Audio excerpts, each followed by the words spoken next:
가산 10억을 넘긴 사람들이 하는 말이 있습니다. 막상 도착해보니까 생각이랑 완전히 달랐다. 행복해졌을까요? 절반은 맞고 절반은 틀립니다. 오늘 저는 자산 1억부터 30억까지 각 구간을 통과할 때 사람들이 실제로 경험하는 심리 변화를 낱낱이 공개합니다. 지금 여러분이 어느 구간에 있든 다음에 뭘 준비해야 하는지 선명하게 보일 겁니다. 시작하겠습니다. 오늘 다룰 구간은 총 6개입니다. 1억, 3억, 5억, 10억, 20억, 그리고 30억. 각 구간마다 아무도 미리 알려주지 않는 함정이 하나씩 숨어 있습니다. 특히 5억 구간의 함정은 자산 증식을 완전히 멈춰 세울 수 있는 것이라 끝까지 들으셔야 합니다.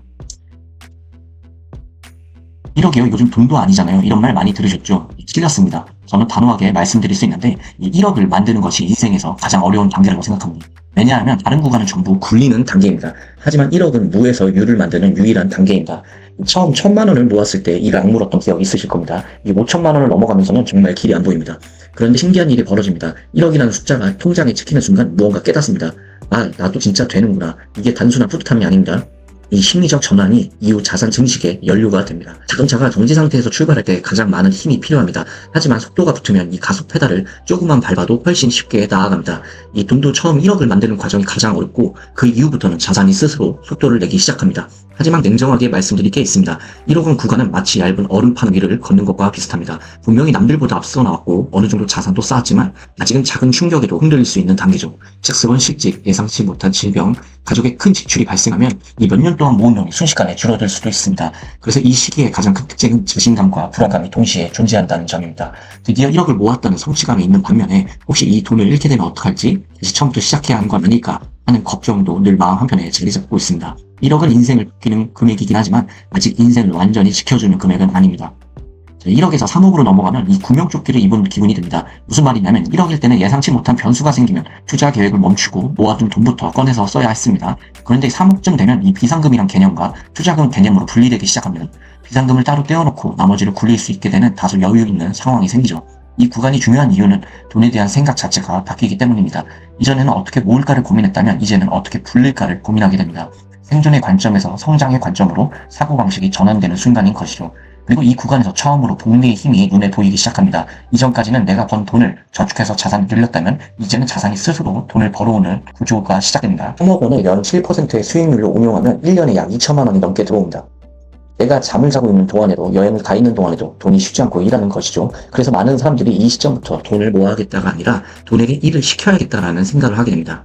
그런데 3억 구간에 들어가면 예상하지 못한 함정이 있습니다. 돈이 부족해서 생기는 문제가 아니라 오히려 돈이 조금 생겼기 때문에 생기는 문제인데요. 1억 원을 모을 때는 내 앞가림을 하기에 바빴습니다. 월급 모으고 종잣돈 만드는 것만으로도 정신없는 하루를 보냈죠. 그래서 남이 얼마나 벌었는지 얼마나 가졌는지 신경 쓸 여유조차 없었습니다. 그런데 3억 원쯤 되면 상황이 달라집니다. 비로소 주변이 보이기 시작하죠. 저 친구는 벌써 집을 짓네. 저 사람은 주식으로 몇 억을 벌었다네. 같은 나이인데 자산이 벌써 10억이라고? 그때부터 내 자산은 늘고 있는데 이상하게 만족감은 줄어들기 시작합니다. 구간을 통과하고 계신 분들께 꼭 드리고 싶은 말이 있습니다. 남의 통장을 보지 마십시오. 대신 어제의 본인의 통장을 보시기 바랍니다. 1년 전에 나보다, 3년 전에 나보다 지금의 내가 얼마나 성장했는가를 확인하시기 바랍니다. 진짜 부자는 남보다 많이 가진 사람이 아니라 과거의 자신보다 꾸준히 성장하는 사람입니다. 결국 자산을 3억에서 10억으로 만드는 사람들은 남과 경쟁하는 사람이 아니라 어제의 자신과 경쟁하는 사람이었습니다. 그 마음가짐 하나가 여러분들을 다음 단계로 데려가야 줄 겁니다. 이 5억 원은 참 상징적인 숫자입니다. 많은 사람들이 꿈꾸는 10억 원의 정확히 절반, 마라톤으로 치면 반환점을 돈 것이고 등산으로 치면 정상의 윤곽이 보이기 시작하는 지점입니다. 그래서 이 구간에 도달한 사람들은 처음으로 할 수 있겠다는 확신을 갖게 됩니다. 막연한 꿈이었던 경제적 자유가 현실적인 목표로 바뀌는 순간인 것이죠. 그리고 이 시점부터는 삶의 선택지가 눈에 띄게 늘어나기 시작합니다. 수억 건의 외곽 아파트 정도를 이제는 구경하는 사람이 아니라 살 수 있는 사람이 됩니다. 전세 계약 만료일을 달력에 표시해두고 보증금이 오를까 걱정하고 아이 학교 때문에 이사를 고민하던 삶에서 조금씩 벗어날 수 있게 되는 것이죠. 내 집이 생긴다는 것은 단순히 부동산 한 채를 갖는 것이 아닙니다. 삶의 기반이 생기고 가족의 안정을 얻게 되고 미래 계획을 세울 수 있게 된다는 의미에 가깝습니다. 그래서 많은 사람들에게 5억 원은 단순한 자산 규모가 아니라 인생의 안정감을 처음 체감하는 숫자이기도 합니다. 그리고 이 구간부터는 진짜 돈을 버는 게 체감됩니다. 잘 굴리면 월세든 배당이든 한 달에 100만원에서 200만원씩 들어오기 시작합니다. 회사에서 부당한 일을 당해도 이전처럼 떨지 않게 됩니다. 왜냐하면 든든한 백이 하나 생기게 된 거니까요. 하지만 여기서 정말 조심하셔야 합니다. 많은 사람들이 바로 이 5억 원 구간에서 자산 증식을 멈추기도 합니다. 이유는 단 하나입니다. 이 정도면 됐다는 생각이 들기 때문입니다. 1억 원일 때는 더 모아야겠다는 절박함이 있었고 3억 원일 때는 목표를 향해 달려가는 동력이 있었습니다. 그런데 5억 원쯤 되면 내 집도 마련했고 생활도 어느 정도 안정됐고 통장 잔고도 부족하지 않습니다. 그래서 사람들은 자연스럽게 성장보다 안정을 선택하게 됩니다. 문제는 자산은 가만히 있으면 멈추는 것이 아니라 물가 상승과 시간 앞에서 조금씩 뒤처진다는 것입니다. 5억 원은 독착점이 아닙니다. 오히려 자산이 스스로 커지는 시스템을 완성하기 위해 반드시 넘어야 하는 중간 지점에 가깝습니다. 5억이 됐으니까 차례 좀 바꿔볼까? 뭐 이 정도 음식쯤 먹어도 되지 않나? 이제 나도 좀 즐기면서 살아야지. 물론 틀린 말은 아닙니다. 하지만 소비를 하는 기준이 올라가게 되면 내려오기는 어렵습니다. 이 구간에서 가장 중요한 건 늘어난 여유 속에서도 절제를 유지할 수 있느냐 없느냐입니다. 1억 원에서 5억 원까지는 노력으로 올 수 있습니다. 하지만 5억 원에서 10억으로 가는 길은 절제와 인내가 만들어냅니다. 소비하고 싶은 유혹을 이겨내고 자산이 더 큰 자산을 만들 수 있도록 기다릴 수 있는 사람, 바로 그런 사람만이 모두가 갈망하는 다음 숫자 10억 원이라는 새로운 세계에 도전할 자격을 얻게 됩니다. 드디어 도착했습니다. 경제적 자유의 첫 관문 10억, 대한민국 상위 10.8% 문턱에 왔습니다. 10억만 있으면 돈 걱정은 덜하지 않을까, 회사를 그만둬도 되지 않을까라고 생각하거나 상상해 보셨을 겁니다. 그런데 10억이 실제로 도달한 사람들은 뭐라고 할까요? 대부분은 이렇게 말합니다. 생각했던 거랑 다르다.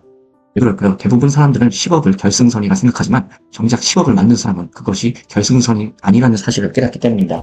10억은 경제적 자유의 완성은 아닙니다. 경제적 자유가 시작되는 입구에 가까운 것이죠.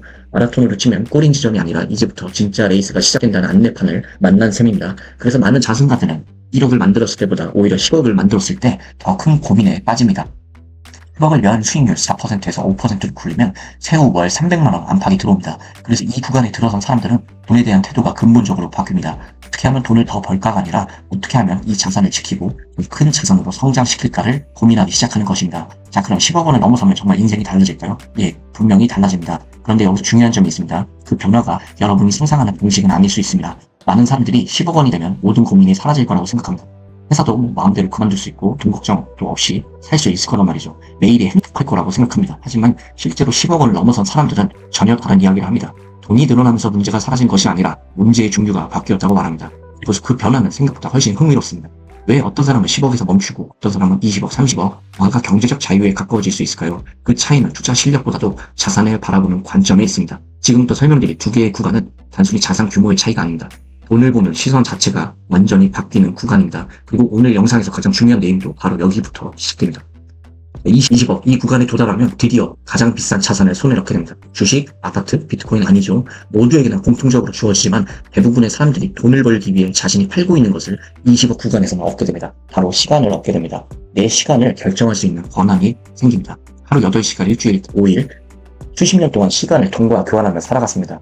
그런데 20억 정도의 자산이 쌓이기 시작하면 처음으로 이 공식이 바뀌기 시작합니다. 내가 돈을 위해 일하는 것이 아니라 돈이 내 시간을 사주기 시작하는 것입니다. 20억을 보수적으로만 굴려도 매달 들어오는 현금이 대기업 직장 월급을 가뿐히 넘어섭니다. 하기 싫은 일, 만나기 싫은 사람 안 만나도 되는 것이죠.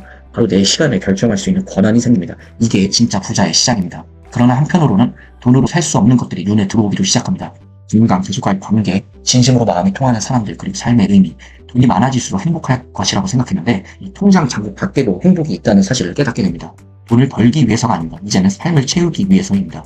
생존이 해결된 사람들은 성장의 의미를 찾기 시작하고 성장의 의미를 찾은 사람은 결국 자신의 존재 이유를 고민하게 됩니다.